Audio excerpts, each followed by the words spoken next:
Tras el fallecimiento de la reina Isabel, no solo se deja un hueco en la corona, sino que los británicos perdieron más que a una monarca, perdieron a la matriarca de un imperio en decadencia. Isabel Alexandra Mary, oficialmente Isabel II, por la gracia de Dios, del Reino Unido, de la Gran Bretaña e Irlanda del Norte y de sus otros reinos y territorios, reina en jefe de la Mancomunidad, defensora de la paz. Ese era el título oficial de la soberana, considerada la más longeva que ha regido los destinos de esta nación de más de 64 millones de habitantes desde el 6 de febrero de 1952. Ya en el año 2015 había superado a la reina Isabel con el reinado más largo de la historia británica. Su larga vida abarca casi un siglo de historia nacional y mundial, desde antes de la Gran Depresión hasta la era del COVID-19. En estas 7 décadas, Isabel II cumplió sin cuestionar el mandato impuesto desde su nacimiento de vivir para servir, como lo aseguran sus biógrafos. Fue testigo y partícipe de las decisiones políticas y económicas más importantes, no solo de su país, sino de la geopolítica mundial. Con una imagen de hablar pausado, caminado rápido y mirada franca, la soberana gobernó los destinos de millares de súbditos, pero también de su prolífera familia, incluida sus 4 hijos, 8 nietos y 12 bisnietos. Desde que ascendió al trono, en tiempos de la decadencia del poder de la Gran Bretaña hasta finales de su reinado, Isabel se granjeó un halo como matriarca de una generación de británicos que la vieron como símbolo de estabilidad. Preservó la popularidad de la monarquía, sorteando las imparables y amenazantes transformaciones, tanto políticas, económicas y culturales. Su talante y estilo consiguió dar un tono de poder a su reinado, pese al papel menos formal como jefe de nación de la monarquía constitucional, donde la capacidad de hacer y aprobar las leyes reside en un parlamento electo. Se le atribuyeron cualidades de una dedicación tranquila y sin quejas al deber, incluso en la vejez. Por el despacho de Isabel II en el Palacio de Buckingham pasaron 14 primeros ministros, desde Winston Churchill, el hombre que lideró el triunfo en la Segunda Guerra Mundial, pasando por Margaret Thatcher, la famosa dama de hierro, hasta el desafiante y carismático Boris Johnson. De todos, la misma Isabel II mostró la mayor fascinación por Winston Churchill, a quien consideró como su mentor y amigo durante sus primeros años regentando a los británicos. Fue una mujer íntegra, fuerte como ninguna, intachable, que sufrió mucho, pero pocas veces lo demostró ni se quejó de su destino, aseguraron allegados a la corona. Isabel II nació un 21 de abril de 1926 a las 2:40 de la madrugada. Corrían los duros años de la austeridad y decadencia del Imperio Británico tras la devastadora Primera Guerra Mundial o Gran Guerra, como la denominan los historiadores contemporáneos. Su destino como soberana lo marcó uno de los escándalos de amor de la realeza que pusieron a tambalear la corona británica en ese entonces. Isabel era la hija mayor del príncipe Alberto, duque de York, y su esposa, Lady Isabel Bowes-Lyon.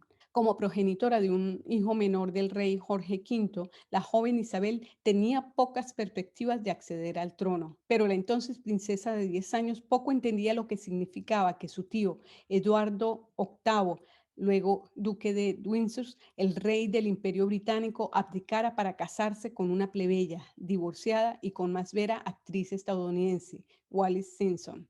Con ese gesto de amor que ha inspirado películas de cine, cambió la línea de sucesión y abrió el camino hacia lo que sería el futuro reinado de Isabel II.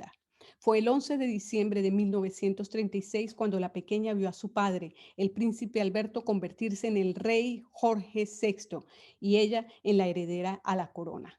Casi automáticamente los séquitos de la corte comenzaron a prepararla como futura soberana de los británicos. La educación de la princesa estuvo supervisada siempre por su madre y las enseñanzas de historia estuvieron a cargo del famoso Clarence Henry Kenneth, quien luego sería el rector del aristocrático y exclusivo colegio de Eton, del cual han salido una veintena de primeros ministros.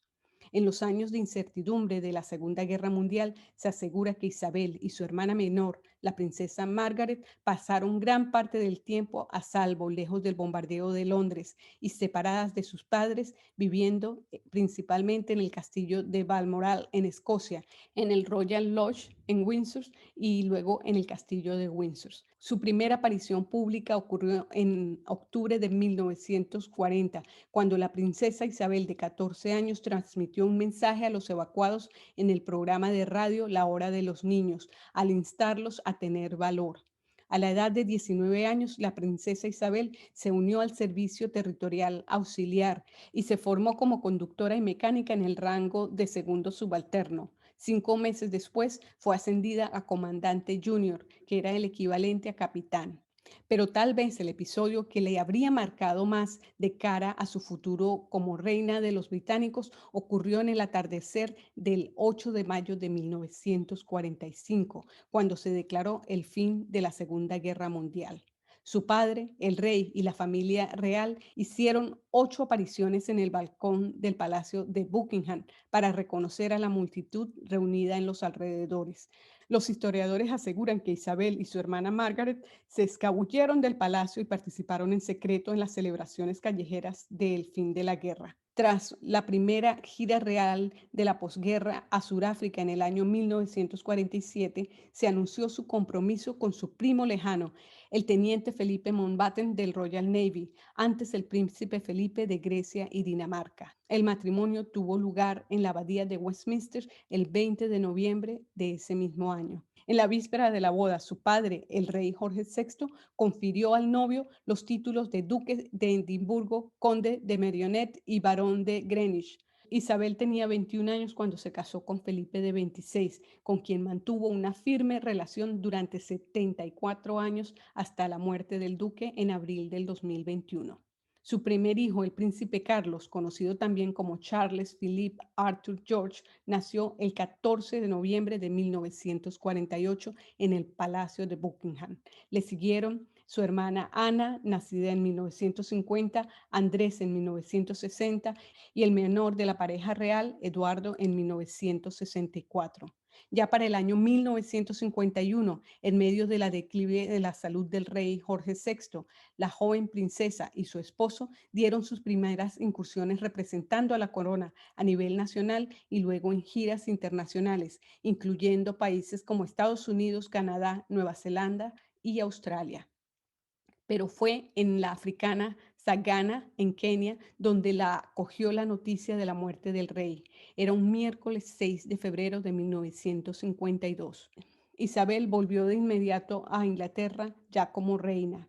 Los primeros 3 meses de su reinado, el periodo de pleno duelo por su padre, transcurrieron en relativa reclusión, pero en el verano, después de mudarse de Clarence House al Palacio de Buckingham, la reina Isabel asumió los deberes rutinarios como soberana y llevó a cabo su primera apertura estatal del Parlamento el 4 de noviembre de 1952. Sin embargo, su coronación solo se realizó el 2 de junio del año siguiente en la abadía de Westminster. Se trató del primer evento de este tipo en la historia televisada en blanco y negro. Durante todo su reinado, Isabel visitó unos 117 países alrededor de los 6 continentes, con lo que se le considera la monarca más viajada, al cubrir al menos 12 millones de kilómetros que la llevaron a lugares como la Yugoslavia comunista del mariscal Tito, pasando por los Estados Unidos del presidente George W. Bush y más recientemente el Vaticano del Papa Francisco el 3 de abril del 2014. Según el biógrafo de la realeza, Robert Lacaille, la reina le dio a la corona una vida que nadie esperaba. Al contrario, sorprendió al demostrar la fuerza y la importancia de la monarquía más allá de la función de desplegar una alfombra de felicidad.